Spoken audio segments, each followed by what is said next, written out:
አንተ እንዳልከው ልደቱ እንዳለው ነው የአገረ ካውፒና በኢትዮጵያ መካከል ያለውን ደግሞ ቅድም ኦልሬዲ አድሬስ አድርገናል። አንድ ነገር አሁንም እያየሁት ነው እና ሰዎች እንዴት ተረዱ እንዴት ተቀበሉ ብቻ ሳይሆን እንዴት ተረዱት ከሚለው ውስጥ አንዱ በተደጋጋሚ የሚመጣው ቀነ ገደብ አስቀምጧል እና 45 ቀን አስቀምጦ ነበረ። ቆጣሪው እየቆጠረ ነው። አሁን 3 ሳምንት አልቆ አራተኛ ላይ ነው ያለ ነው የሚሉ ሁሉ አሉና አሁን ይሄ ስታይ ተረድተውኛል ብለህ ወይ መጽሐፉን ተረድተውታል ብለህ ታስባለህ?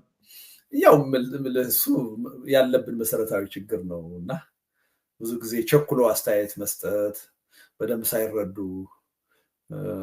ወደዚህ አይነቱ ድምዳሜ መድረስ ታያለህ እና እሱ ትልቅ እውነቱን ለመናገር ያለብን ችግር ነው እንደ ፖለቲካ ማህበረሰብ እና እሱ ከመረዳት እጥረት የመነጨ ነው። እኔ በ45 ቀን ስል እንደው ከዛሬ ጀምሮ ወይም ደግሞ ከዛሬ ጀምሮ ህዝባዊ እምቢተኝነት ታውጇል ተብሎ ከዛ በ15ኛው ቀን ትግሉ አሸናፊ ይሆናል አልወጣኝምም እንደዛም ልገምት አልችልም።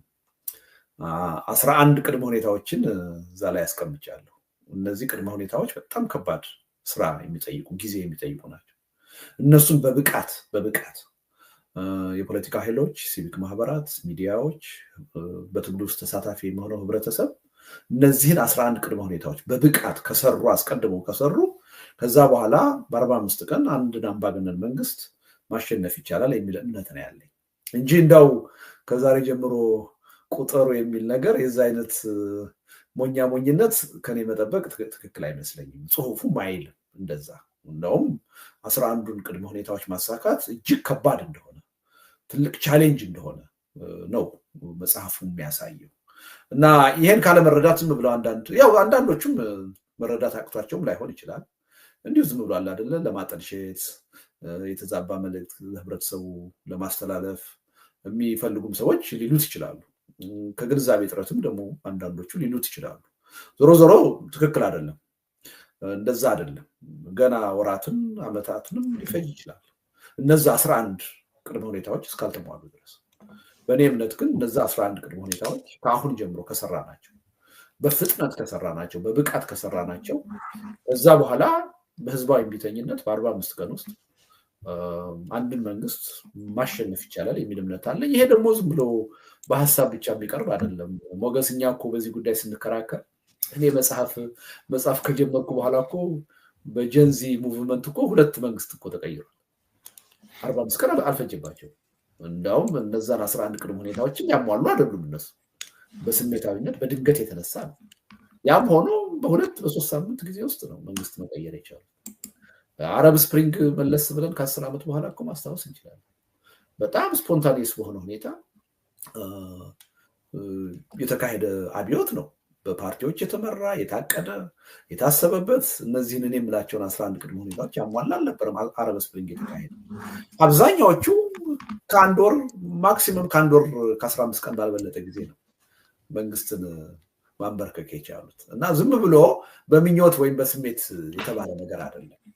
በደንብ ታስቦበት ተጠንቶ የተጻፈ ነገር ነው። እንደውም እኔ በጣም ነገሩን በደንብ ጠበቅ አድርጌ በማየት የ11ዱ ቅድመ ሁኔታዎች መሳካት እጅግ ከባድ እንደሆነ ጊዜ ሊወስድ እንደሚችል ነው እያሳየሁ ያለሁት እና ሪሊ ምናልባት ያሬድ ኃይለ መስቀል እያለ ነው 45 ቀን እንደውም አበዛህብን ሲለኝ ነበርና ምናልባት እንደሱ አይነት ትችት ሊቀርብ ይችላል እንጂ በተረዱ ሰዎች ማለት ነው ምን እያሉ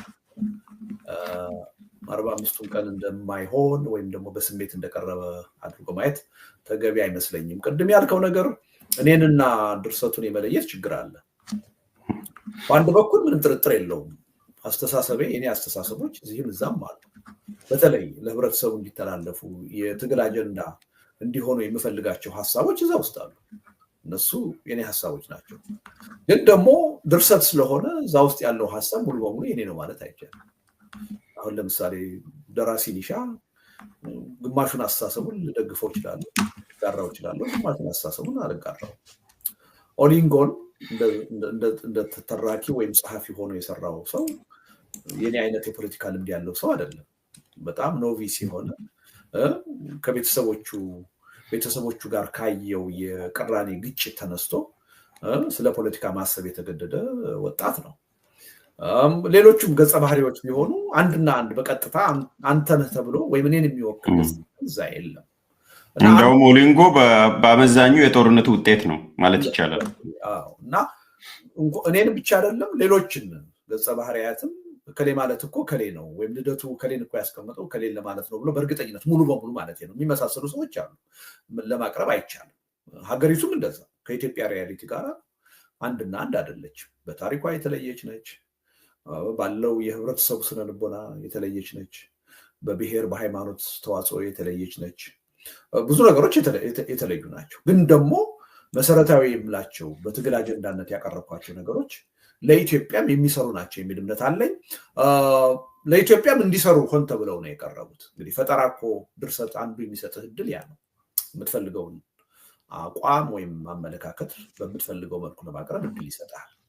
ስለዚህ ለመለየት ሰዎች አንዳንድ ጊዜ ቢቸገሩ አይገርመኝም ማለት ነው፣ ልዩ ባህሪ ያለው መጽሐፍ ስለሆነ። ነገር ግን ደግሞ ለይቶ ማየት ያስፈልጋል። እንደው እዛ ውስጥ ያለው ሀሳብ በአጠቃላይ የልደቱ ነው ብሎ ትችት ሲቀርብ እንደ አንድ ድርሰት ነው እንጂ መተቸት ያለበት እንደ ልደቱ አቋም አይደለም መተቸት ያለበት። ምክንያቱም በድርሰት መልክ ነው ኃላፊነት የምወስድበትና እጋራዋለሁ የሚለው ሀሳብ ይኖራል። ማልጋራው ሀሳብም ደግሞ እዛ ውስጥ ይኖራል። እዛ ውስጥ እኮ ዴሞክራቱም ለዘብተኛውም አምባገነኑም ሁሉም ነው ያለው አይደለ? በገጸ ባህሪ እኔ ሁሉም ሰው ልሆን አልችልም። በመጽሐፍ ውስጥ በጣም በጣም መሰረታዊ የሆኑ የፖለቲካ ቅራኔዎች ሲጋጩ ነው የሚታየው አይደለ? እኔ ምናልባት አንዱን አስተሳሰብ ልወክል እችላለሁ እንጂ ሁሉንም ልወክል አልችልም። ስለዚህ አጠቃላይ የመጽሐፉን ይዘት ከአንድ ሰው አስተሳሰብ ጋር አያይዞ ማየት ስህተት ይመስለኛል። ሊሆንም የሚገባው አይደለም። በጣም ጥሩ። እዚህ ጋር እንደውም አንድ የሚነሳ አስተያየት አቶ ልደቱ ለመጀመሪያ ጊዜ የፖለቲካ መጽሐፍን ወይም ስትራቴጂን በልብ ወለድ መልክ ጽፎልን የመጣው ኃላፊነት ላለመውሰድ ነው የሚል ሀሳብም ገጥሞኛል። ሪሊ ለምሳሌ ይሄንኑ ልብ ወለድነትን ትተህ በመጽሐፍ መልክ ኢትዮጵያ ከአውፒን ትተህ ለኢትዮጵያ ብለህ ብትመጣ ኖሮ ኃላፊነት ትወስዳለህ። ለሚነሳውም ህዝባዊም ቢተኝነትም ወንጀልም ካለ ለዛ ሁሉ ኃላፊነት ትወስዳለህ በቀጥታ ብጽፍ። እዚህኛው ላይ ግን ያንን አቮይድ ለማድረግ ነው ኃላፊነት አቮይድ ለማድረግ ነው ይሄንን እንደ ሺልድ የተጠቀመው የሚልም አስተያየት መጥቷል። እሱም እንዳንድ ምክንያት ነው ወይም ብጠቀም ነውር አይመስለኝም። ምክንያቱም ደራሲ ነፃነት ይፈልጋል። ስለዚህ ያን ነፃነት ሊሰጠው በሚችል አግባብ ሊጽፍ ይችላል በአንድ በኩል ማለት ነው። ግን ምናልባት አንዳንዶቹ ሰዎች ለምሳሌ አሁን በፖለቲካ አጀንዳዎቹ ዙሪያ ኃላፊነት መውሰድ ይፈልጋሉ። ለምን? ለኢትዮጵያ የሚጠቅማሉ እያልኩ ነው። ከኢትዮጵያ ነባራዊ ሁኔታም ጋር ይሄዳሉ እያልኩ ነው። ለምሳሌ የግንቦት ማንፌስቶን በሚመለከት የጃይካ ቃል ኪዳንን በሚመለከት አዎ ኃላፊነት ወስዳለሁ። ኃላፊነት ወስዳለሁ የምለው ለኢትዮጵያ ይበጃል የሚል መልእክት ማስተላለፍ ስለምፈልግ እንደዛም እንዲሆን ሆን ብዬ የሰራሁት ስለሆነ ነው እንጂ በድርሰት መልክ ዝም ብዬ ባስቀምጠው ኃላፊነት መውሰድ አይጠበቅብኝም። ምክንያቱም ራሳቸው አጀንዳዎቹ ፈጠራዎች ሊሆኑ ይችላሉ ማለት ነው። ለእኔ ግን ከፈጠራ በላይ ናቸው። ከኢትዮጵያ ሪያሊቲ ጋር ተገናዝበው የተሰሩ ናቸው። ለነዛ አቋሞች ትክክለኛነት እኔ ኃላፊነት ወስዳለሁ፣ አምንባቸዋለሁ ማለት እችላለሁ ማለት ነው። እና በዛ መልኩ ቢያዩት ጥሩ ነው። ግን አንድ ደራሲ አንድን ድርሰት ሲጽፍ ያ ነፃነት እንዳለው መታወቅ አለበት። አምንበታለሁ ብሎ ኃላፊነት የሚወስድበት ጉዳይ ይኖራል። አላምንበትም፣ ድርሰት ነው፣ በድርሰትነቱ ተቀበል ማለት ይችላል። በእኔ በኩል ግን በፖለቲካ አጀንዳነት የቀረቡትን ነገር ግን ሆን ብዬ ኃላፊነት ሊወስድባቸው እፈልጋለሁ። ለኢትዮጵያ የሚሰሩ ናቸው፣ እኔም ከልቤ የማምንባቸው ናቸው። እግረ መንገዱንም በአሜሪካ ሕግ መሰረት ፕሮባብሊ አንተ ዙሪያም ያሉት ይረዱታል እና ለምሳሌ አመፅ አንድ ሰው ቢያነሳሳ ፊክሽን ከሆነ አትጠየቅም፣ ሪል ከሆነ ግን ትጠይቃለህ። ኢንሳይትመንት ኦፍ ቫይለንስ ተብሎ እና ያንን ፐርፌክትሊም ተጠቅሞበታል የሚልም አስተያየት ስለሰማሁ የግንዛቤ ችግር ነው። የግንዛቤ ችግር ነው እንዳልከው፣ እንደሱ ሊቀርብ ይችላል። በፊክሽን ደረጃ የቀረበ ጦርነትም ሊሆን ይችላል እንኳን ህዝባዊ እምቢተኝነት ወይም አመፅ ችግር የለውም። ምክንያቱም ሆሊውድ እየወጡ የሚሰራጩ ፊልሞች ሁሉ የጦርነት ፊልሞች ናቸው። ቀላል አይደለም በህብረተሰብ ዘንድ የሚፈጥሩት ተጽዕኖ። ግን ምንም ልታደርገው አትችልም፣ ልትከሳቸው አትችልም። ነገር ግን መታወቅ ያለበት አሁን ለምሳሌ የህግ ተጠያቂነት የሚያስከትል ነገር አለ ብዬ አላምንም። ህዝባዊ እምቢተኝነት መብት ነው። በአሜሪካን ህገ መንግስት አይደለም፣ በኢትዮጵያ ህገ መንግስት ህዝባዊ እምቢተኝነት መብት ነው፣ ህገ መንግስታዊ መብት ነው። ስለዚህ ከምኑ ነው እኔ ለማምለጥ የምፈልገው? አልፈልግም። ምክንያቱም እዛ የጦርነት አዋጅ የለም፣ ከህግ ውጭ የሆነ የኃይል አማራጭ አልቀረበም። በሰላማዊ ማዕቀፍ ሊታይ የሚችል ህዝባዊ እምቢተኝነት ነው። ይሄ ደግሞ እንኳንስ የአሜሪካን ህገ መንግስት የኢትዮጵያ ህገ መንግስት የተቀበለው እና ኢትዮጵያም ሆኜ ልጽፈው የሚችለው ጉዳይ ነው። አሁን ብቻ አይደለም ድሮም ስናገረው የነበረው ስጽፈው የነበረው ጉዳይ ነው። አሁን በልብ ወለድ መልክ ስለጻፍኩት አዲስ ካልሆነ በስተቀር ለእኔ አዲስ አይደለም እና ከተጠያቂነት አንጻር አሜሪካን መሆኑ ኢትዮጵያ መሆኑ ምንም የሚያመጣው ልዩነት የለም ማለት ነው። ምክንያቱም ህዝባዊ እምቢተኝነት ሰላማዊ ህዝባዊ እምቢተኝነት በሰላማዊ ማዕቀፍ ውስጥ ያለ ህጋዊ እንቅስቃሴ ነው፣ ህጋዊ ድርጊት ነው። የኢትዮጵያ ህገ መንግስትም የተቀበለው ማንኛውም ኢትዮጵያዊ የማይመስለውን የማይቀበለውን ነገር የመቃወም መብት አለው፣ የማመፅ መብት አለው። የስራ ማቆም አድማ የማድረግ ከቤቱ የመቀመጥ ረሃብ አድማ የማድረግ ሰላማዊ ሰልፍ የማድረግ መብት አለው። እዛ ውስጥ የተጠቀሱ ነገሮች ሁሉ ሰላማዊና ህጋዊ ጉዳዮች ናቸው እና በተለየ መልኩ ልሸሸው የምፈልገው ነገር የለም ማለት ነው። ጥሩ በደንብ እንድገልጸውም ስለፈለግኩ ነው። እዛም ስላሉ በዛ ምክንያት ነው። በዚሁ እንግዲህ ከጀመርን ወደ ሰላማዊ ትግሉ ብንሄድ ይሻላል። ሌላው ወቅታዊ ጉዳይ በኋላ እንመለስበታለን። በአገረ ካኦፒ ውስጥ የፖለቲካ ፓርቲዎች ሚና በደንብ አልተንጸባረቀም የሚልም ትችትም አለ። እኔም እንደዛ አይነት ስሜት ነው የሚሰማኝ አንብቤ ከጨረስኩ በኋላ ግን የግንቦት ማኒፌስቶንም የጃይካ ስምምነትንም ሌሎቹንና በደንብ ጎልቶ አልወጣምና የፖለቲካ ፓርቲዎች በህዝባዊ እምቢተኝነት ውስጥ ቀዳሚ ተግባር የላቸውም ብሎ ስላሰበ ነው ደራሲው ወይስ በምን መልኩ ነው? ወይስ ተሳስተናል? ወይም እሱ እኮ ነው ዋናው እኮ ትርጉም እሱ ነው። አየህ የህዝባዊ እምቢተኝነት ወይም ሰላማዊ ትግል በወቅቱ በነበረው የሀገረ ካኦፒ ዜጎች ዘንድ ወይም የፖለቲካ ማህበረሰብ ዘንድ ትኩረት የሚስብ አልነበረም፣ ተቀባይነት ያለው አልነበረም እና ፖለቲካ ፓርቲዎቹ አብዛኛዎቹ አይደግፉትም ነበር። በዋናነት አንድ ፓርቲ ነው ያን አቋም ያራምድ የነበረው። ሌሎቹ ሁሉ በኃይል አማራጭ የሚያምኑ ናቸው የነበሩት፣ መንግስትም ተቃዋሚዎቹ። ህብረተሰቡም ከሰላማዊ ወይም ደግሞ ከሊበራል ፓርቲ ይልቅ የጽንፈኞቹን ወይም ደግሞ በኃይል በጦርነት የሚያምኑትን ኃይሎች የሚደግፍ ነው የነበረው። እንግዲህ ያ ያው በልቦለድ የተፈጠረ ሁኔታ ስለሆነ ሆን ተብሎ ነው በዛ እንዲደረግ የተደረገው። ስለዚህ የሰላማዊ የፖለቲካ እንቅስቃሴ ወይም አጀንዳዎች ጎልተው ባይታዩ ሀገረ ካኦፒ ላይ ሆን ተብሎ የተደረገ ነው። ትኩረት ስላላገኘ ህብረተሰቡ ስላልሰጠ ነው ለዛ ጉዳይ አገሪቱንም ችግር ውስጥ የከተታትና ወደ መፍረስ የወሰዳት ያ ችግር ነው። እንደዚህ አይነቶቹ የፖለቲካ አጀንዳዎች ቦታ ቢያገኙ የመነጋገሪያ አጀንዳ ቢሆኑ ህብረተሰቡ ሲቻል አብዛኛው ህብረተሰብ ቢያንስ ከፊሉ ህብረተሰብ ቢቀበላቸው ኖሮ አገሪቱ በጦርነት ምክንያት ወደ መፍረስ አትሸጋገርም ነበር። ስለዚህ ሊሚቴሽኑ የድርሰቱ አካል ነው ማለት ነው። ግን መፍትሄው ላይ መምጣት አልነበረበትም። አሁን እንዳልከው ቦዲው ላይ እንዳልከው በተጠያቂነት መጥተዋል፣ ግን ስቲል እዛም በጣም እምብዛም አይደለም። ግን አሁን ለምሳሌ የጃይካን ቃል ኪዳን ወይም ስምምነት ካየህ ይመጣል የሚነሱት የጃይካን ቃል ኪዳን ሲፈርሙ የሚነሱት ከምንድን ነው?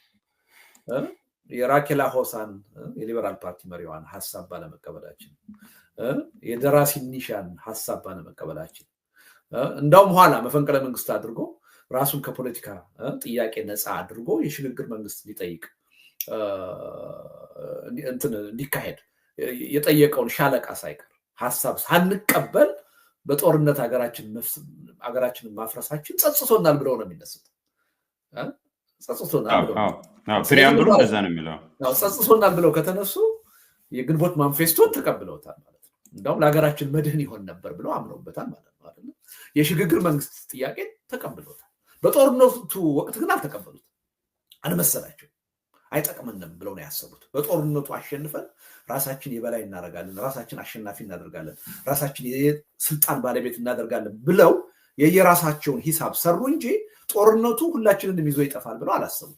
በዛ ምክንያት ለሽግግር መንግስት ጥያቄም ለሰላማዊ ህዝባዊ እምቢተኝነትም አጀንዳ ትኩረት አልሰጡም ነበር እና የኋላው ጸጸታቸው የሚያሳየው ያን በአግባቡ አለመጠቀማቸው ነው እና ሪሊ አጀንዳው ጎልቶ ወጥቷል የሚል እምነት ነው ያለኝ። በተለይ የጃይካ ስምምነት የሰላማዊ ትግል መንገድን የሽግግር መንግስት ጥያቄ ለዛቻ አገር ህልውና መድህን የሆኑ እንደነበረ በደንብ አጎልቶ አውጥቶታል የሚል እምነት ነው ያለኝ። ግን እንዲውስድ ተጭኖባቸው ነው በቁጭት በጸጸት ነው የተቀበሉትና እንዲሁ የነሱ የሚገባቸውን ሚና በደንብ ተጫውተው ሳይሆን ኢንዲዩስድ ማለት ምንድን ነው ተጭኖባቸው ተገደው ነው የተቀበሉት። ተገደው አይደለም በበጎ ፈቃድ ነው ያስገደደ። ኢንዲዩስድ የሚለው እንግሊዝኛ ወደ አማርኛ አስቸግሮኝ ነው። ተገደው የሚለው ምንድነው ከሌላ የመነጨና ከብዛ በጸጸት በተሞላ መልኩ ነው የተቀበሉት እንጂ አክቲቭሊ በራሳቸው ነው እኮ የሚያሳይ በጎ ፈቃድ ነው አይደለም። የምትጸጸተው እኮ በራስህ በጎ ፈቃድ ነው እንጂ በግዳጅ አይደለም። እንደውም ልትቀበል ትችላለህ ተገደህ ግን ልትጸጸት አትችልም። ጸጸቱ የሚያሳየው በበጎ ፈቃዳቸው በትክክል ከሰሩ ስህተት ተምረው ነው የተቀበሉት እንጂ ተገደው አይደለም። እና የሀገሪቱ የገባችበት ሁኔታ ሁላቸውም ተሸናፊ መሆናቸው የደረሰው እልቂት ያን ሀሳብ ኦፍኮርስ እንዲቀበሉ አስገድዷቸው ሁኔታው አስገድዷቸው አስገድዷቸዋል። ማለት ነው የተቀበሉት በበጎ ፈቃዳቸው አምነውበት ነው የሚል እምነት ነው ያለው። ኤግዛክትሊ እሱ ለማለት ነው። ተግባብተናል። ኢንዲዩስድ የሚለው ወደ አማርኛ ለመቀየር ስላስቸገረኝ ነው። እና ኤክስተርናሊ እንግዲህ አሁን ወደ ህዝባዊ እምቢተኝነቱ በዚሁ እንሂድና ልደቱ 11 ቅድመ ሁኔታዎችንም አስቀምጠሃል። ከቅድመ ሁኔታ ውጭም በሀገረ ካኦፒ ውስጥ ያሉት ነገሮች ከሞላ ጎደል ፐርሰንቱ ለጊዜው እንተው 60-70 ሊሆን ይችላል ከኢትዮጵያ ሁኔታ ጋር እንመሳሰላል ብለን አሲዩም አድርገን እንነሳ። ድርሰቱም የተጻፈው በዛ መልኩ ስለሆነ አሁን በዚህ ይሄ መጽሐፍ ከተጻፈ በኋላ 1-2 እንቅስቃሴዎችን አይተናል። አንዱ ሞሮርለስ የተሳካ ነው። በውጤት ደረጃ ባይሳካም ያው በሚሊተሪ ነው የተጠለፈው የማዳጋስካሩ፣ ግን ለውጥ በማምጣት ደረጃ ውጤታማ ነው የነበረው። አሁን የማዳጋስካርን ሁኔታ፣ የኔፓልን ሁኔታ፣ የሌላውንም ሀገር ሁኔታ ስንወስድ እንትን መሆን አለ ፕሪኮንዲሽን መኖር አለበት። ማለትም ህዝባዊ እምቢተኝነት እንዲመጣ ፕሪኮንዲሽኖች 3 ነገሮች መኖር አለባቸው። ትሪገር የመጨረሻው ነው የሚነሳበት የሆነ ምክንያት ነው የሚያስፈልገው። ግን የመምህራን ራሱ በቂ ይሆናል ወይም የዶክተሮቹ የሆነ ነገር ወይም የተሻረ ምርጫም ብቻ ትሪገር ነው እሱ። አሁን ታንዛኒያ ላይም እንደምናየው ትልቁ ነገር ግን ፕሪኮንዲሽን ያስፈልጋል። የረዥም ጊዜ የኢኮኖሚ በደል፣ የፍትህ እጦት፣ ጦርነትም፣ የሰላምም እጦትም፣ የፖለቲካ ምህዳር መዘጋት ይሄን እንድናመጣው ፕሪኮንዲሽን ይሆናል። ሌላኛው ፕሪሲፒታንት ነው ግሪቪየንስ፣ የተጠራቀመ ግሪቪየንስ፣ የህዝብ እንባ፣ ብሶት እና የመሳሰሉ ነገሮች ናቸው። እና ለውይይት እንዲመች ነው እንደዚህ ያደረኩት በ3 ደረጃ። እና ምን ደረጃ ላይ ያለ ነው ብለህ ነው የምታስበው? 45 ቀኑንም ሌላውንም የእያንዳንዱ ሚና እንመጣበታለን። አሁን ግን ምን ደረጃ ላይ ያለ ነው? ስለ ህዝባዊ እምቢተኝነት ምን ደረጃ ላይ ደርሰናል? አንተ 11ዱን ያስቀመጥከው እንደውም ከ11ዱ ውስጥ በግንዛቤ በአዌርነስ ደረጃ ራሱ ደርሰናል ወይ? ተራ ቁጥር 2 ላይ ያስቀመጥከው ደግሞ የአደረጃጀትና ስምምነት ላይ መድረስን ነው። ሰላማዊ ትግል እንደሚያዋጣ ስምምነት ላይ መድረስ ተራ ቁጥር 3 ነው። ኢቨን አዌርነስ ደረጃ ላይ ደርሰናል ወይ? በቂ ፕሪኮንዲሽንስ ወይ አለ የሚል ጥያቄ ተገቢ ስለሆነ ምን ደረጃ ላይ ነው ያለ ነው? ከዛ ብንነሳ ሞገስ ሁለቱን ነገሮች ለይተህ ያያቸው 11ዱን ቅድመ ሁኔታና አሁን ያቀረብካቸውን 3 ነገሮች እኔ ለይቼ ነው የማያቸው። 11ዱ ሁኔታዎች በኢትዮጵያ ነባራዊ ሁኔታ በጣም ሊሟሉ ይገባል፣ አስፈላጊ ናቸው ብዬ የማምንባቸው ናቸው። ለምሳሌ በጉዳዩ የማዳጋስካር ጉዳይ ቢሆን ሜቢ 11ዱ ላይ ያስፈልጉ ይችላሉ፣ ወይ 6ቱ ወይ 5ቱ ሊሆኑ ይችላሉ፣ ወይ ከዛም በላይ ሊያስፈልግ ይችላል። ነባራዊ ሁኔታውን ማጥናት ይገባል ማለት ነው። አሁን እንደዚህ ያስፈልጋቸው ነበር ብዬ ስለ ማዳጋስካር ልነግርህ አልችልም፣ ግንዛቤው ስለሌለ ማለት ነው። እሱም ፖለቲካ በቅርበት ተከታትዬ አላውቅም። የኢትዮጵያን ነው የማውቀው በደንብ። ከኢትዮጵያ ተጨባጭ ሁኔታ አንጻር 11ዱ መሟላት አለባቸው ብዬ ነው የማምነው። ምን ደረጃ ናቸው እነዚህ ያሉት ካልከኝ በጣም ዝቅተኛ ደረጃ ላይ ገና ናቸው። የተወሰኑት በጎ ጅምሮች ይታያሉ። ይሄ ከትብብር ፖለቲካ ጋር በተያያዘ ችግሩን የጋራ አድርጎ ከማየት አንጻር የአስተሳሰብ እድገቶች ወይም ለውጦች አሉ ማለት ይቻላል። ግን ብዙዎቹ ነገሮች ገና ናቸው፣ በብቃት ተሟልተዋል ማለት አይቻልም። ለዛም ነው አድካሚ ነው፣ ጊዜ ይወስዳል የምለው ያለ ምክንያት አይደለም። እሱን ለብቻው ማየት ያስፈልጋል። አንተ ያቀረብካቸው 3 ነገሮች ላይ ግን ሁለቱ ተሟልተዋል። የቀረው አንዱ ነው ትሪገር የሚያደርገው ነገር።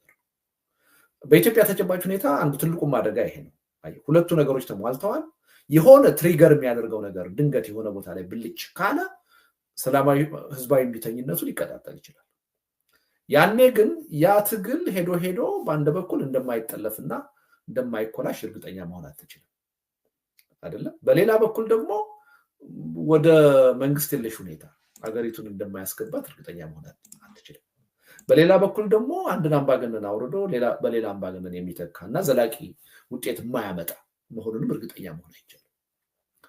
ስለዚህ አሁን ትሪገሩ ከመምጣቱ በፊት እነዚህን 11 ቅድመ ሁኔታዎች ማሟላት የሚጠቅመው ለዚህ ነው። የሰላማዊ ህዝባዊ እምቢተኝነቱ ተነስቶ ተቀጣጥሎ ህዝቡ መስዋዕትነት ከከፈለ በኋላ ትግሉ በተወሰኑ የፖለቲካ ኃይሎች ወይም ወታደራዊ ኃይሎች እንዳይጠለፍ እንዳይጨናገፍ ለማድረግ 11 ቅድመ ሁኔታዎች አስፈላጊ ናቸው።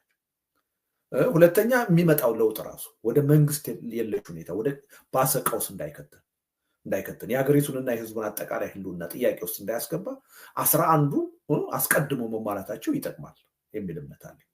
ስለዚህ ከ11ዱ ቅድመ ሁኔታዎች አንፃር ገና ነን፣ በጣም ብዙ ይቀረናል፣ ብዙ ድካም ይጠይቃል የሚል እምነት አለ። አንተ ካቀረብካቸው ከ3ቱ ምክንያቶች ግን 2ቱ ተሟልተዋል። አንደኛ በደንብ ነባራዊ ሁኔታዎቹ ኢትዮጵያ ውስጥ ያለው ሰቆቃ ኦልሞስት መሙላት ብቻ አይደለም ሞልቶ መፍሰስ ጀምሯል ማለት ይቻላል። በህብረተሰብ ውስጥ ያሉት ብሶቶች፣ ችግሮች ቀላል አይደሉም እና አብዛኛውን ህዝብ ደግሞ የሚመለከቱ ናቸው። እንደውም አብዛኛውን አይደለም ኦልሞስት የሁሉንም ህዝብ የዕለት ተዕለት ኖሮ እና የወደፊት ህልውና የሚመለከቱ ሆነዋል እና በነባራዊ ሁኔታ ደረጃ አስፈላጊ የሆኑት ነገሮች ተሟልተዋል። ትሪገሩ ነው የቀረው። ነገር ግን እንደ አንድ የፖለቲካ ሰው ትሪገር ግን ከዚህ በፊት በተደጋጋሚ እያየን አይደል? ለምሳሌ ዶክተሩ እንደ ትሪገር አይወሰድም ወይስ በቂ ትሪገር የሚያሰባስብ ሁሉንም ሊያሰባስብ የሚችል ትሪገር ማለት ነው? ትሪገሩ ሁሉ ወደ ተሟላ ህዝባዊ እምቢተኝነትም ሊያስገባም ይችላል። ያን በእርግጠኝነት ልታውቁ አትችልም። ቱኒዚያ እኮ የተነሳው በአንድ ሰው ሞት ነው አይደለ? ትሪገር ያደረገው የዛ ልጅ ሞት ነው አይደለ? ወይራስ ግብፅ ላይ ስትመጣ ወይም ደግሞ የመን ላይ ስትመጣ ወይም ሊቢያ ላይ ስትመጣ ግን አጠቃላይ ቱኒዚያ ላይ የተነሳው ሪቮሉሽን ነው ግፊት ያደረገው። አንድ ጉዳይ ብቻ አይደለም ጉዳዩን ያስጀምረው ማለት ነው። ስለዚህ ኢትዮጵያም ውስጥ ነገ የሆነ ትሪገር የሚያደርግ ነገር ሊመጣ ይችላል። ግን የሁኔታዎች መገጣጠም ፐርፌክትሊ ሰላማዊ ህዝባዊ እምቢተኝነትን ላያቀጣጥል ይችላል። ትሪገሩ ግን ሁሉንም ሞቢላይዝ የሚያደርግ መሆን አለበት። አንድ ግለሰብም ቢሆን ብዙ ሰው የሚጋራ መሆን አለበት። ስለዚህ የሆነ ስፓርክ ያደረገ ሁሉ ወደ ህዝባዊ እምቢተኝነት ይወስዳል ማለት ነው። ግን ምንድነው በጣም ብሶቶች በተባባሱበት ሁኔታ፣ ችግሮች በጣም ራምፓንት በሆኑበት ሁኔታ የሆነ ስፓርክ የሚያደርግ ነገር ፖሲቢሊቲው ይሰፋል ማለት ነው። ወደ ህዝባዊ እምቢተኝነት ህዝቡን የማስገባት ፖሲቢሊቲው ከጊዜ ወደ ጊዜ የበለጠ እየሰፋ ነው የሚሄደው። ስለዚህ እንግዲህ የጊዜ የሁኔታዎች ድንገት የመገናኘት ጉዳይ ትልቅ ቀመር ነው። በእርግጠኝነት ይሄና ይሄ ተጋጭቶ ይሄን ያመጣል የምትለው ነገር አይደለም። በሶሻል ሳይንስ ማለት ነው። ይሄ ምንጥሬ ናቹራል ሳይንስ አይደለም። ስለዚህ አንዳንዴ ትሪገር ያደርጋሉ ብለህ የማታስባቸው በጣም ቀላል የምትላቸው ነገሮች ትሪገር ሊያደርጉ ይችላል። በጣም ትልቅ ነው ይሄ ነገር ትልቅ አደጋ ያስከትላል ብለህ የምትለውም ነገር ላያመጣ ይችላል። ለእኔ አሁን አንድ ህዝባዊ እምቢተኝነት በአንድ ሀገር መፈጠር አለበት ብዬ የማምነው ጦርነትን በመቃወም ነው ብዬ አምናለሁ። ምክንያቱም ለአንድ ህዝብና ሀገር እንደ ጦርነት ትልቅ አደጋ የለም። ጦርነት ግን ኢትዮጵያ ውስጥ አሁን ህዝባዊ እምቢተኝነትን ትሪገር የሚያደርግ አይደለም። ገብቶሃል? ምናልባት የኑሮ ውድነቱ የበለጠ ትሪገር ሊያደርግ ይችላል። ምናልባት የሰብአዊ መብት ጥሰቱ፣ የአድሎ ጉዳይ፣ የመልካም አስተዳደር እጦቱ ይሄ ትሪገር ሊያደርግ ይችላል ብዬ አምናለሁ። አሜሪካን ሀገር ጦርነት ቢታወጅ እሱ ትሪገር ሊያደርግ ይችላል። በቪየትናም የተካሄደው ጦርነት አሜሪካን ሀገር ውስጥ ትልቅ የሆነ የሲቪክ እንትኖች ሙቭመንት ፈጥሮ ነበር፣ ጦርነትን በመቃወም ማለት ነው። እና እንደየሀገሩ ተጨባጭ ሁኔታ ትሪገር የሚያደርገው ነገር የተለያየ ነው ሊሆን የሚችላል። እና ትልቅ ነገር ሆኖ ላያደርግ ይችላል፣ ትንሽም ነገር ሆኖ ትሪገር ሊያደርግ ይችላል። እና ይሄን በእርግጠኝነት አስቀድመን መናገር የምንችል አይመስለኝም። ግን አይቀሬነቱን ግን መናገር የምንችል ይመስለኛል። ሄዶ ይሄ ምንም የታወቀ ነገር ነው። ብሶት ተጠራቅሞ መገንፈሉም ይቀራል። ትልቁ ጥያቄ ምንድን ነው? ያ ነገር ሲገነፍል እንዴት ነው ሃንድል የምናደርገው? ምናልባት ከዛ በፊት ልደት መለስበታለሁ። የአዌርነሱ እዚህ ጋር ነው የሚመጣው። በነገራችን ላይ አሁን እንግዲህ ቅድም የተው ነው የሰው መረዳት እያንዳንዱ ያለው አብዛኛው እያንዳንዱ መሆን የለበትም። ወይም አንተ ያስቀመጥከው ፐርሰንቴጅ አለ፣ የተወሰነ ማህበረሰብ ክፍል መሳተፍ መቻል አለበት። ከመሳተፉ በፊት ደግሞ የጋራ ግንዛቤ መኖር አለበት አይደል? ስለዚህ አሁን ያለው ሁኔታ መቀየር አለበት። መቀየር ያለበትም ደግሞ በህዝባዊ እምቢተኝነት ነው የሚል የአብዛኛው ኮንሰንሰስ አለ ወይ ነው ጥያቄው። ከትሪገር የለም ቢኖርማ ኖሮ እኮ ይነሳ ነበር። አሁንስ በዚህ ጉዳይ እኮ ለማውራት አንገደድ ነበር። እናንተ ስለሌለ ልንፈጥረው ይገባል ነው እያልኩ ያለው። ያን አዌርነስ ልንፈጥረው የምንችለው ያን አሁን ያልከውን ኮንሰንሰስ ልንፈጥረው የምንችለው የፖለቲካ ኃይሎቹ፣ ሚዲያዎቹ፣ አክቲቪስቶቹ፣ ምሁራኖቹ ነን። ስለዚህ መፈጠር አለበት ነው እያልኩ ያለሁት። ቢኖርማ ኖሮ ምንም እኮ ይሄን ያህል ግፊት ማድረግ ድርሰት ለመጻፍም ሁሉ እኮ አንገደድም ነበር ሞገስ። ስለዚህ ስለሌለ ነው እንዲኖር ነው እየተነጋገርን ያለ ነው። መፈጠር አለበት የሚል እምነት አለኝ። በራሱ ካልተፈጠረ እኛ ልንፈጥረው ይገባል የሚል እምነት አለ። እንዴት ነው የምንፈጥረው? አንድ ምናልባት ሰዎች ኮንፊውዝ እንዳያደርጉት በደንብ ጣጥርተን ሄድም ይሄን እድል ካገኘው ልጠይቅ። ቅድም ያልኩትን ቃል እንትን ልበልና በግድ ችግሮች ተፈጥረው እንዲህ እየተበደልክ ነው ተብሎ ተነግሮት ወይስ ያለውን ችግር እና ህመም እንዲረዳ በማድረግ ሁለቱ የተለያዩ ስማ፣ ችግሩ እኮ ከመኖሩም አልፎ እኮ ጠመንጃ እንዲያነሳ እኮ አድርጎታል እኮ አይደለ እንዴ? ጠመንጃ እኮ ያነሳ ሰው ለመግደል ብቻ አይደለም ወደ ጫካ የሚሄደው ለመሞትም ጭምር ነው። የኢትዮጵያ እኮ ብሶት እዛ ደረጃ ደርሷል ሞገስ። አሁን እያልን ያለ ነው ምንድን ነው? ብሶት አለ፣ ተቃውሞ የጫካውን አይደለም እኛ ይህም የምናደርገው በዋናነት ከተማ ያለውን ያልተነሳውን ነው በዋናነት አይደለም። የብሶቱ ደረጃ ነው የብሶቱ ደረጃ እዛ ደረጃ ደርሷል። አሁን እኛ ብሶቱን አይደለም የምንፈጥረው፣ ብሶቱን አገዛዙ ፈጥሮታል። ህብረተሰቡ ብሶቱ እኮ ተሰምቶት ነው ጫካውን እየገባ ያለው እየተዋጋ ያለው። እኛ እያልን ያለ ነው ምንድን ነው? ከውጊያው ይልቅ ይሄን ብሶት ይዘህ ሰላማዊ ህዝባዊ እምቢተኝነት ብታካሂድ የበለጠ ጊዜ ትቆጥባለህ፣ የበለጠ ሀብትና ንብረት ትቆጥባለህ፣ የበለጠ የሰው እልቂት ትቆጥባለህ፣ የበለጠ የሚመጣውን ውጤት ዘላቂ ማድረግ ትችላለህ ነው እያልን ያለ ነው። ከጊዜም አንጻር ከመስዋዕትነትም አንጻር ከውጤትም አንጻር ሰላማዊ ህዝባዊ እምቢተኝነቱ የተሻለ ይሆናል ነው እያልን ያለ ነው። ይህን አዌርነስ ነው ለመፍጠር እየሞከርን ያለ ነው እንጂ ብሶቱን አይደለም የምንፈጥረው። ብሶቱንማ ምስጋና ይግባው የብልጽግና አገዛዝ ራሱ ከበቂ በላይ ፈጥሮታል።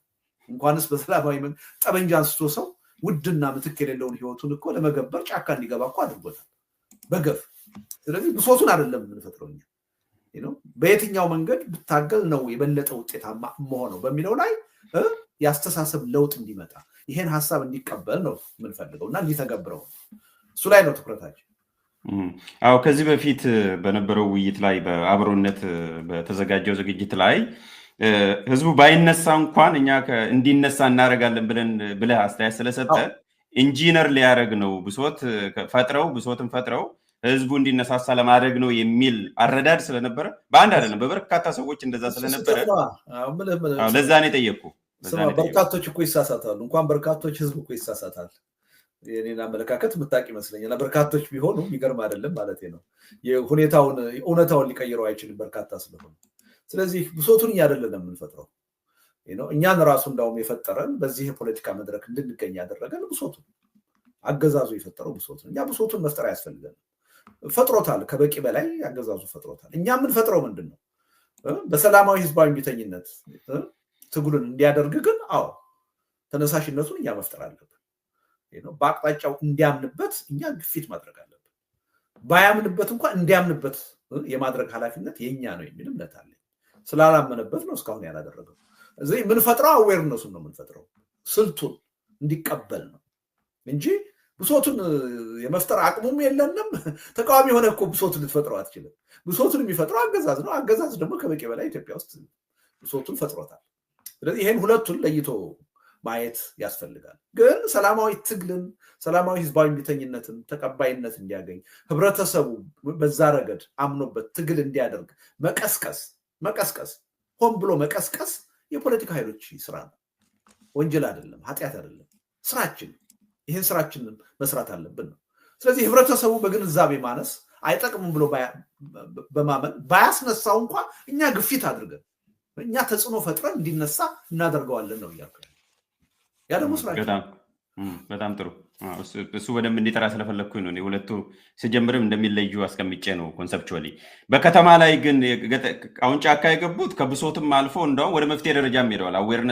ከአዌርነስም አልፈው የእነሱ አዌርነስ እንስማማለን አንስማማም ሌላ ጉዳይ ነው እንዳልኩ። በሰላማዊ መንገድ አላመኑ፣ በጠመንጃ ነው ያመኑት። እነሱ ከአዌርነስ አልፈው መፍትሄውም ጠመንጃ ነው ብለዋል። ከተማ ላይ ላለው ኢቭን ብሶቱን ራሱ አርቲኩሌት ማድረግ የሚያስፈልግ አይመስለኝም። እኔን ይሄን ያነሳሁት አንድ ሰው ለምሳሌ በድሎኛል ብለህ ለመክሰስ ኢቭን ማለት በህግም በሌጌል ጁሪስፕሩደንስ ስንማር መጀመሪያ ፔን መኖር አለበት። ቅድም እንዳሉ ግሪቨንስ አለ። ያ ፔን ስላለ ብቻ ግን ወደ ለውጥ አትሄድም። ያም ኔም ማድረግ ከሌኔ በደለኝ ማለት መቻል አለብን።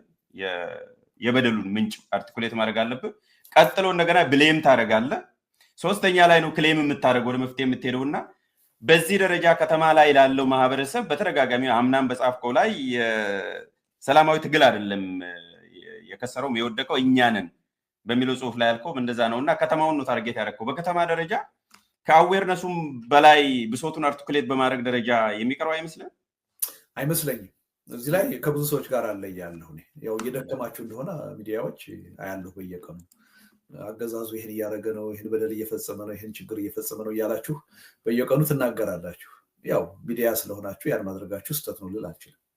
እኔ ግን ወይም አንተ አውሮፓ ተቀምጠህ እኔ አሜሪካ ተቀምጬ አሁን የኢትዮጵያን ሕዝብ ስለ ብሶቱና ስለ ችግሩ መንገር ግብዝነት ነው ብዬ ነው የምወስደው። ከበቂ በላይ ከኔና ካንተ በላይ ያውቀዋል፣ ከኔና ካንተ በላይ እየተጎዳበት ነው ይሰማዋል የሚል እምነት ነው ያለኝ። በዛ ላይ ምንም ጥርጣሬ የለኝም። ስለዚህ ስለ ብሶቱ ከበቂ በላይ ያውቃል፣ ራሱ ነጋሪም ይፈልጋል የሚል እምነት የለኝም። እውነቱን ለመናገር ብሶቱ ባይኖርበት እኔ ትግል ማድረግ አስፈላጊነት አለ ብዬ አላምንም። ይሄን ያህል ሰላማዊ ህዝባዊ እምቢተኝነት ኢትዮጵያ ውስጥ መቀጣጠል አለበት ብዬ እኔ እንቅልፍ አጥቼ አልሰራም ነበር። ብሶቱ ስላለ ስለማቅ ነው፣ በዚህ ላይ እርግጠኛ ስለሆንኩ ነው። እና እኔ አሁን ለኢትዮጵያ ህዝብ አሜሪካን ሀገር ሆኜ እንዲህ ያለ ብሶት አለብህ ወቀው ልለው አልችልም። ከኔ በላይ ያውቀዋል፣ ከኔ በላይ እየተጎዳበት ነው፣ ከኔ በላይ በየቀኑ በህይወቱ እየኖረው ያለ ችግር ነው እና ከበቂ በላይ ነው ያለው ብሶት። ያን ብሶት ደግሞ ምናልባት ህብረተሰቡ ይሄኛውን ብሶቴን አላወቃችሁም እንደኔ አላመማችሁም ብሎ ሊነግረን ይችል ይሆናል እንጂ እኛ ለሱ ልንነግረው የምንችል አይመስለኝም። ምናልባት ሚስ አንደርስታንድ ሰዎች እንዳያደርጉ ብሶት የለም ሳይሆን ሞልቶ ሁሉ ፈሰሰ እንጂ እኮ በብዙ ኩንታል የሚጫን ነው እሱ ሳይሆን እኔ ያልኩት አርቲኩሌሽን ነው። ብሶት ስላለ ያን ብሶት የምታስቀምጥበት መንገድ ማለት ስቴት የምታደርግበት ለትግል በሚሆን በሚያሰባስብ መልኩ አርቲኩሌት አድርገዋል ወይ በሚል ነው እንጂ ለምሳሌ ብልጽግና በመጣ የመጀመሪያው ዓመት 2 ዓመት እሺ ሲበዛ 3 ዓመት አይ መጀመሪያ ሁሉ ነገር ከቃል ነው የሚነሳው። በጣም አሳሳች የሆነ ቃል ይገባ ስለነበረ ህብረተሰቡ በአገሪቱ ውስጥ ያሉትን ችግሮች በአግባቡ ባይገነዘባቸው ላይደንቅ ይችላል። ችግሮችም ሆነው በተለየ መንገድ ሊተረጉማቸው ይችላል። ኦኬ አንዳንድ ሰዎች ሞክ የሚያደርጉ ነበሩ። ምን እንዲያልፍልን ከፈለግን አንድ ትውልድ አቧራ መቃም አለበት ብለው የሚቀለዱ ሰዎች ነበሩ ኢትዮጵያ ውስጥ። በተለየ መልኩ ሊተረጉሙት ይችላሉ። ይሄ ጊዜያዊ ችግር ነው ያልፋል፣ ለጥሩ ነገር ተብሎ እየተሰራ ነው ብለው ሊተረጉሙት ይችላሉ። እና ብሶቱን ያኔ አርቲኩሌት ማድረግ የሚያስፈልግ ይመስለኛል። እኔ የመጀመሪያው ዓመት 2 ዓመት 3 ዓመት አድርገነዋል ብዬ ነው፣ በበቂ ሁኔታ አድርገነዋል። እኔ 27 ሲደመር 2ም ከጻፍኩ በኋላ ሌላ ተጨማሪ ማብራሪያ የሚያስፈልገኝ አይመስለኝም። ኢትዮጵያ ውስጥ ያለው ብሶት አርቲኩሌት ለማድረግ ከበቂ በላይ ተነግሯል። አሁን ባለው ተጨባጭ ሁኔታ ደግሞ ምናልባት በተለይ እንደኔና እንዳንተ ውጭ ሀገር ላለን ሰዎች ህብረተሰቡ ለእኛ ሊነግረን ይገባል እንጂ ያሉትን ተጨማሪ ብሶቶች እኛ ለሱ መንገር የምንችል አይመስለኝም። በጣም በጣም ከበቂ በላይ ሞልቶ ገንፍሎ መፍሰስ ጀምሯል አሁን ብሶቱ። እኔ እዛ ላይ ጉልበታችንን ጊዜያችንን ማጥፋት ያለብን አይመስለኝም። ይልቁንስ ብሶት አለ። ስለዚህ አንድ ብሶት ውስጥ የገባ ህብረተሰብ ጠመንጃ ሊያነሳ ይችላል፣ ወይም ደግሞ ሰላማዊ ህዝባዊ እምቢተኝነት ሊያደርግ ይችላል። የትኛው ነው የሚሻለው? ስለዚህ ይሻላል በምንለው አቅጣጫ እንዴት ነው ትግሉ ሊካሄድ ይችላል? ያ ትግል በአጭር ጊዜ በቀላል መስዋዕትነት ለዘላቂ ውጤት እንዲበቃ ማድረግ የምንችለው እንዴት ነው የሚለው ላይ ነው እንጂ መነጋገርና ጊዜያችንን፣ ጉልበታችንን፣ ትኩረታችንን ማጥፋት ያለብን ሁልጊዜ ስለ ብሶት ማውራት እኔ ትርጉም ያለው አይመስለኝም። እውነቱን ነገር እኔ ሰልችቶኛል፣ አላዳመጥም አሁን